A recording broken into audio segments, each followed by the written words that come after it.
that in the discharge of your duties, you should also stick to due process and the dictates of the law. My administration believes very fervently in the rule of law and separation of powers. We believe that each arm of government should exercise its authority as provided for in the Constitution without let or hindrance.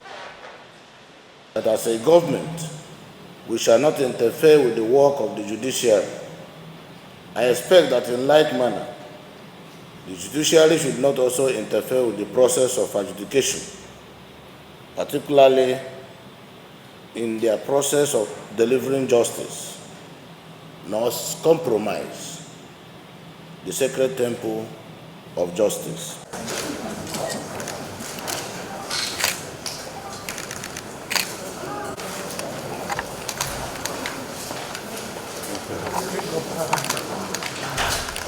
Let's go back. Thanks for checking out Symphony on YouTube. Please be sure to subscribe and like our videos for updates.